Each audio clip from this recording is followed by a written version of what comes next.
Disruption is the key. I've disrupted myself and my company so many times. We are in the most disruptive time in my lifetime, and the most exciting, too. Every woman will own something in her wardrobe by or influenced by the subject of today's big interview. Whether it's a jacket with shoulder pads, a drawstring, swimsuit, or even a pair of sweatpants. Such is her reach. You can find her work in the Metropolitan Museum of Art or the cover of Whitney Houston's first album. In her autobiography, I Am Invincible, she declared, I will age with power and purpose and influence change because I know my purpose. So to talk to us about a life of glamour, parties and wellness, I'm Emma Nelson and I'm joined by Norma Kamali for the big interview. Norma Kamali, welcome to the big interview. Thank you. I have to ask you, wellness is such a big part of your life now, and we'll talk about it later on in this interview, but how are you feeling today? I'm feeling good. I'm in London on a beautiful day. Great, thank you. Let's take you from London right back to where you were born, New York City. Tell us about your childhood and your parents, most notably your mother, who you have said was born in the wrong period. She wasn't able to take charge of her own life in the way that probably you and I were able to, but she did it in her own way. Well, I think there are a lot of women that were born in the wrong period. It's almost a phrase I've been using lately because I believe we're in that stage of understanding that women with masculine energy, who are very feminine, but with masculine energy, have the right now to have the same privilege as men have had all this time. And we're way past the male-female thing. But a woman like my mother had lots of masculine energy and lots of ideas and power, but the world wasn't ready for women to take that power. So she used it creatively every day of her life. And the benefit, probably the best benefit, was that her children were able to witness what that looks like. And that was my privilege. In a childhood that did not have privilege, my privilege was to see someone really master a life that incorporated a dream, which was a dream of being creative and enjoying that ability to live that kind of a life. There's a moment that you wrote about when you're standing next to a washing machine that your mother's just been given for a Mother's Day gift. I'm not entirely sure how I would feel about that. But that was the time, right? That was it. And she turns to you and she tells you to be independent and to do it yourself. How did you react to that? And I mean, how did that change the way that you approached your life? Well, the first thing you have to think about is I was born in 1945, so that was 11. I was 11, so it was 1956. So a woman is telling her daughter in the year 1956 to be independent and standing over the washing machine gift that she was given. So I didn't get it, to be honest. I wasn't quite sure. And then in time, I certainly understood. And she planted it, and the seed was there, and I'm so grateful for that. While society might not let a woman be who she needs to be at this point, you are nonetheless growing up in an age of spectacular style and spectacular old school American glamour. Mm-hmm. And this is something that you become very interested in, isn't it? Well, I think, for one, if you think about American fashion versus European fashion, there's so much history in Europe. It goes back so far. And for us, it's the films, it's classic films of the 30s and 40s that had an incredible influence on women for style and makeup, hairstyles. My mother followed all of that. And to me, still today, I think that look, that classic beauty of some of those, both men and women, the way they dress, the way they look, their makeup, their entire look is so timeless that we call it classic films for many reasons. And I think If you go to any red carpet, you could pull people from the red carpet who might have been dressed and made up for a film during that period. So that's the American history of fashion and the main influence.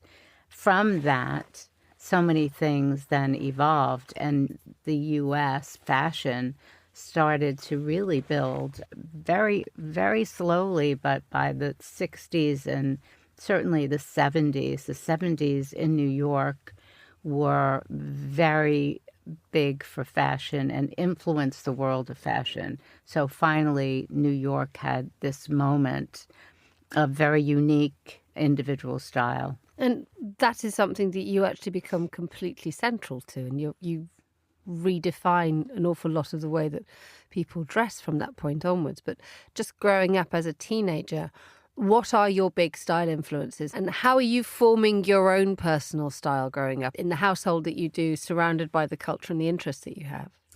Well, I was lucky because my mother made my clothes. So it was a very difficult collaboration because my mother had an idea of how I should dress and look, and I certainly was positive that my idea was so much better.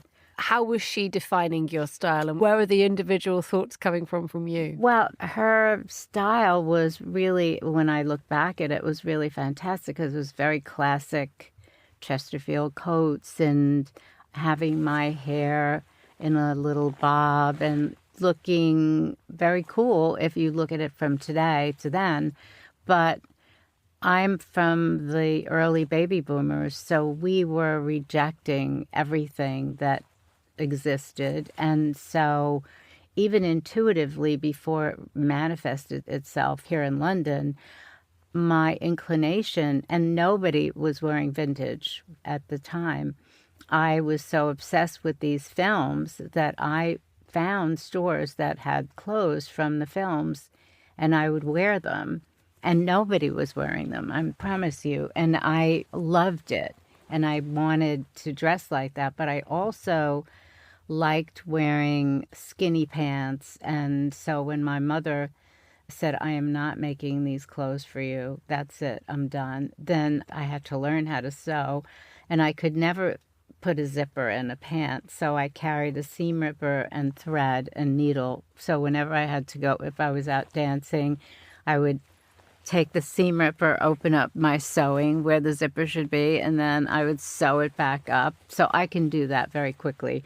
I'm a master from early training of doing clothes without zippers and sewing them up. But it really then inspired me. If you want something, if you want to do something, you better figure out how to do it yourself.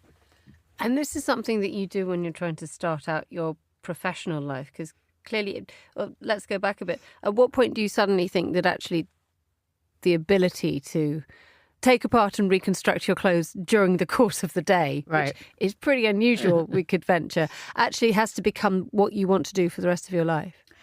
You know, I didn't know until I really wanted to be a painter, and I studied anatomy. Michelangelo was all over my room, and Rudolf Nureyev, and physical form was really very exciting to me, to learn how to draw the muscles and the skin going over the muscles. So that was my focus. I went to FIT on a scholarship and promised my mother that I would try to figure out a career where I could be independent and take care of myself. And then it wasn't until I traveled to London that I realized, and I saw the beginning of this revolution that was so much a part of the baby boomer kind of taking over and changing the world, that I could be interested in designing.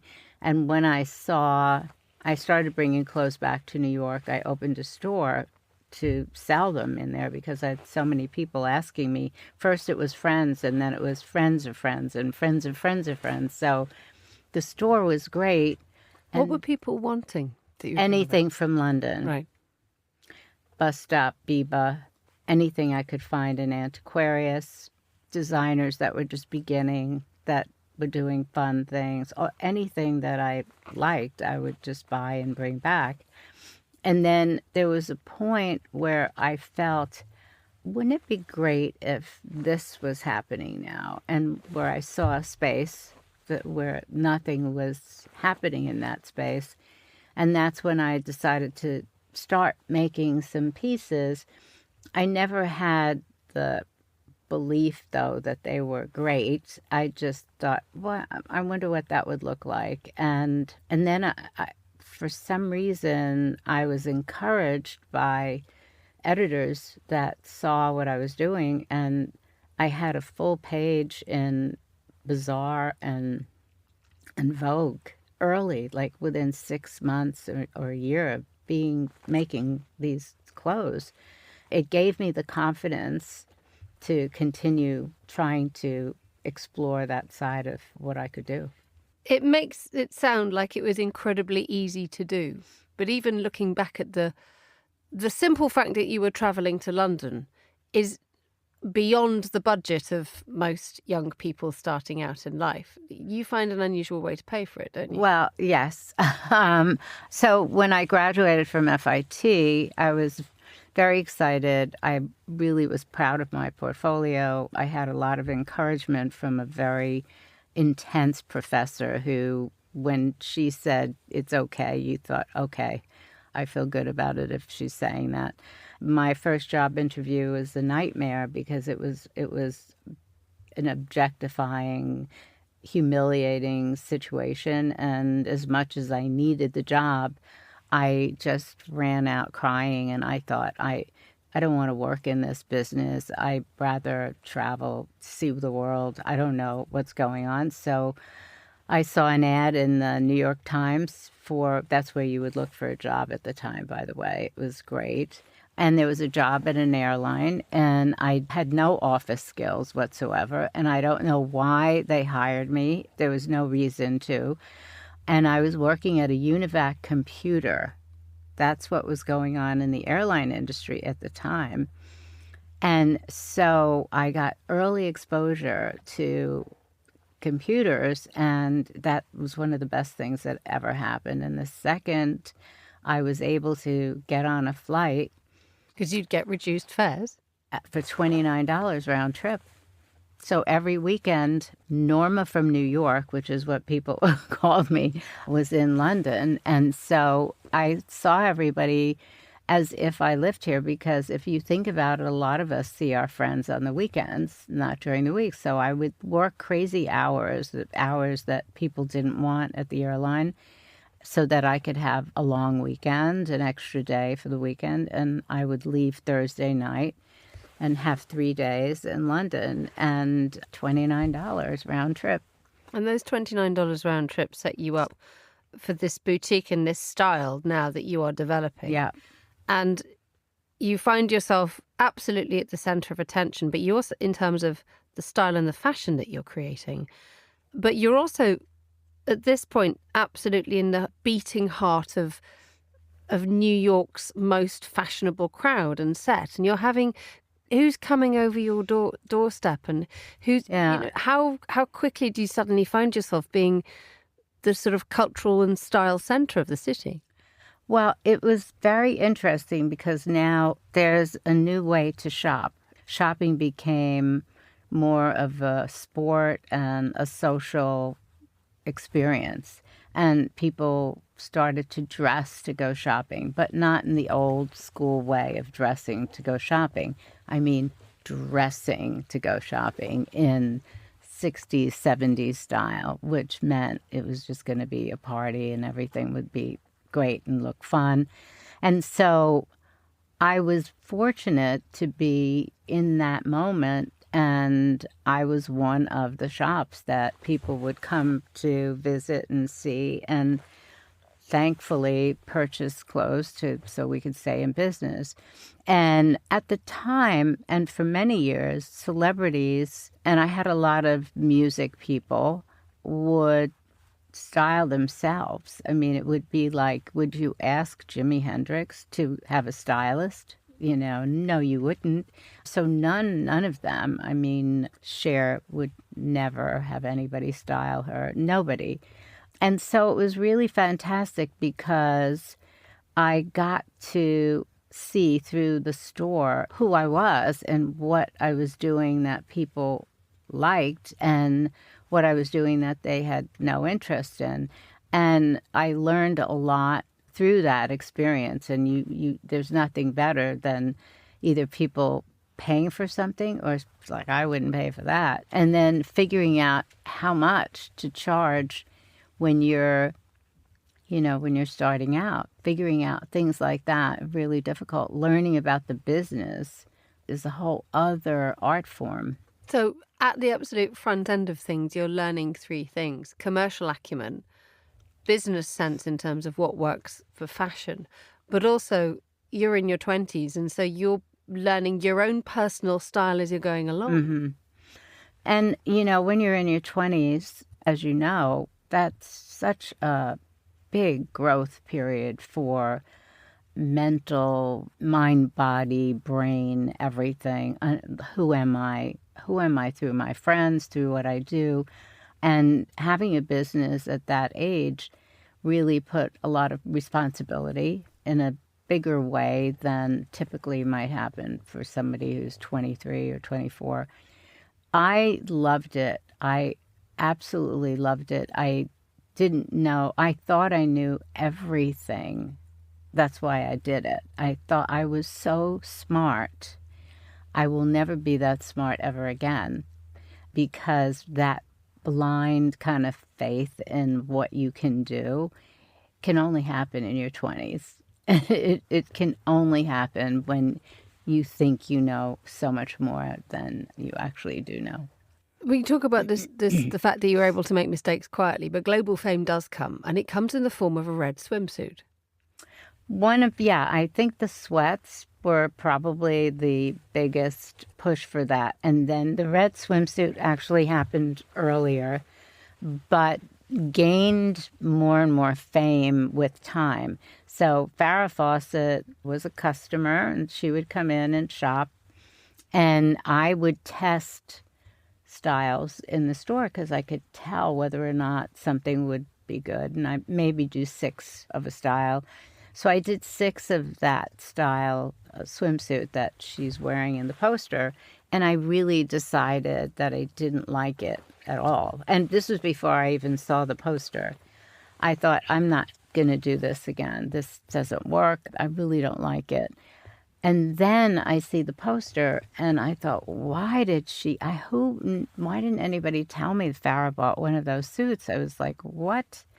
So when she came in after the poster was out, and I said, Farrah, why that suit? You have so many of my swimsuits. And she said, I just had some of them in my bag.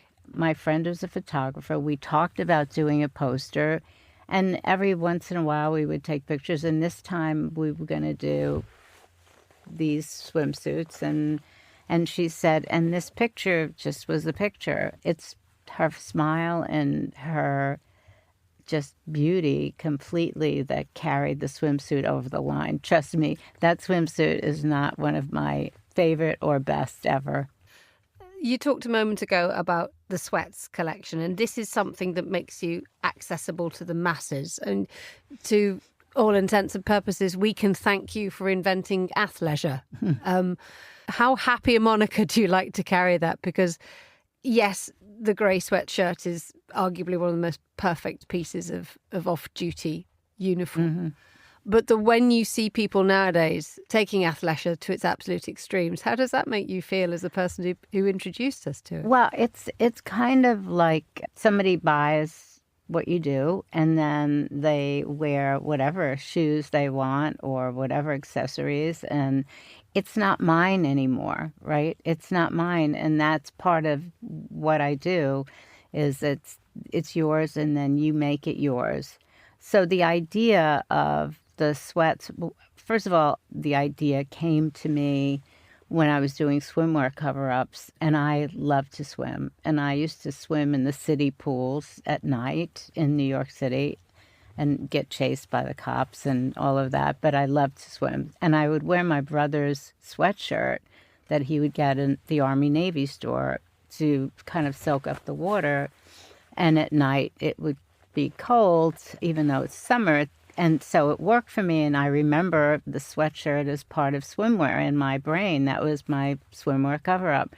And I now, later on in my life, I'm doing swimwear cover-ups, and I thought, I have to get a gray sweatshirt. So I get gray sweatshirt fabric. I start making swimwear cover-ups. Then I thought, well, wouldn't this be great as a dress? Wouldn't it be great as a gown? Wouldn't it be great as a suit? And so I did everything in a wardrobe. And then it was the first time that women were wearing sweatshirting to the office. And it was post Studio 54. So we come from colorful, glitzy, everything shiny, and then sort of the fitness, the body that hadn't really bursted out yet, but it was about to move in that direction. And so the gray sweatshirting, just the synergy, the time and the place, it just hit really big. Let's talk a little bit about the way that you run your businesses. I mean, you have enjoyed tremendous commercial success. What do you think you might be able to put that down to in terms of pricing, marketing, distribution? Something you struggled with at the start of your career, but now this is something that is, your business is so big. Well, you struggle with it anyway. I mean, it's a continuing kind of analysis because everything changes globally. The economy changes, social preferences change, the media changes the way things happen. So disruption is the key. I've disrupted myself and my company so many times in so many ways. And I think by doing that, it's given me a better perspective on how to manage a crisis and how to prevent it. How do you do plan B? And so disruption now is obviously very important. I mean, we are in the most disruptive time in my lifetime and the most exciting too. I mean, this couldn't be more optimistic about what can be.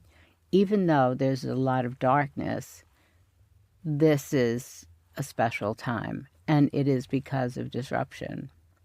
How much of that excitement is down to the fact that you have been able to disrupt yourself quite profoundly? And when you were in your 50s, you got rid of everything. You ditched your entire personal possessions. And you had an amazing change in terms of the way that you approach yourself, your purpose. The fact is now is you are not just about fashion. You are a hugely important voice in terms of wellness. How much is this adherence to being healthy, looking after yourself, sharing your advice with others? How much does that push things? Well, I think aging with power is a phrase I really get behind. And I think, like you said, when I turned 50, I looked at my possessions and I said, my possessions are going to keep me locked in a space that's not going to allow for growth and change. And I need to change things. So I literally got rid of everything. And when you mean everything? Everything. I had a spectacular home, but and things that I collected, I've always wanted to have this or whatever. And I just had too much. And I was sketching one day in this beautiful home, and I was looking around, and everything was so beautiful that I couldn't think past it.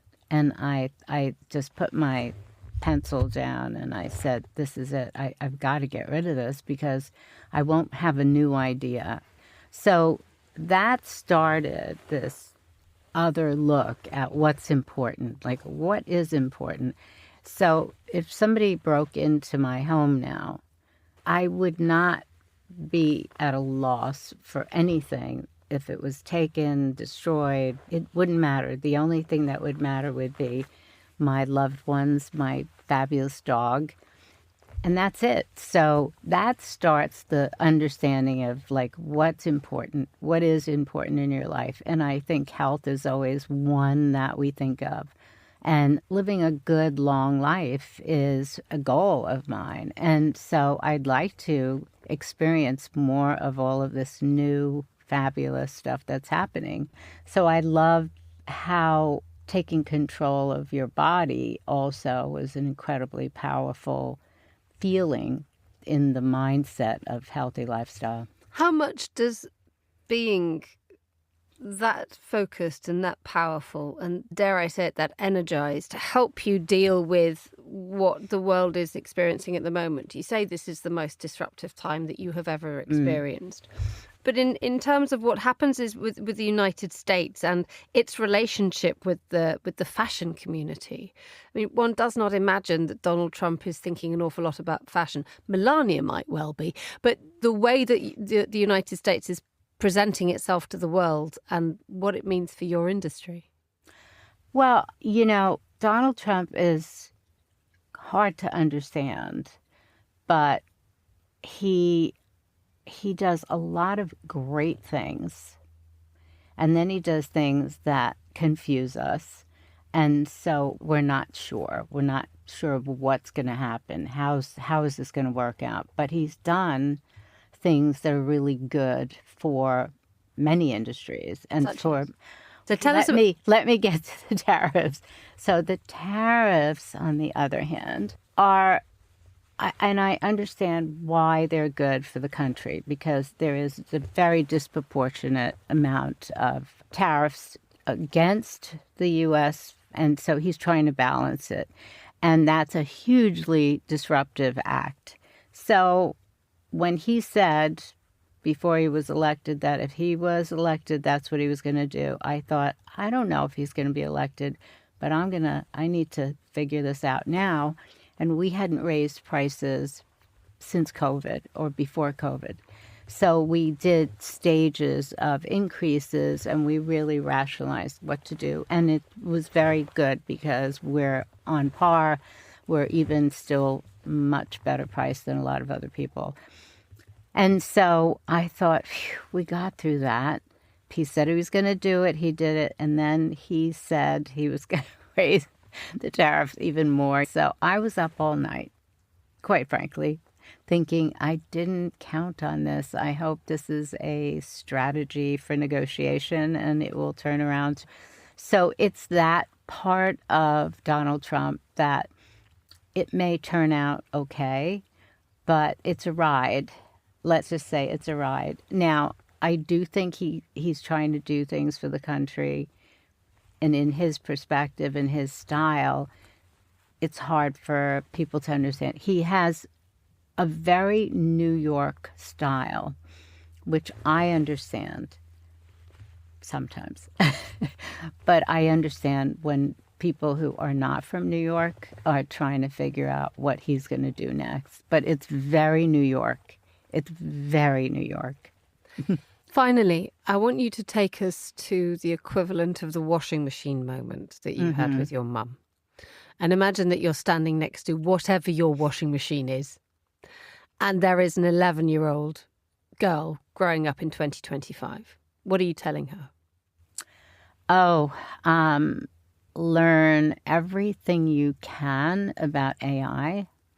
If you don't, it'll be like being in a very remote town in, let's say, China, where the language is a dialect you don't know, the food you've never seen or tasted before, the culture is so different. That's what it will be like if you don't learn about AI. That's the destiny of people who reject it. And if you learn about it and learn to understand how you can create a new world with this opportunity, your life could be fascinating, exciting, could be in medicine. You could be on the forefront of curing diseases that looked incurable. So I would say to her, you are going to have an incredible life. Norma Kamali, thank you so much for joining me on The Big Interview on Monocle Radio. Thank you very much.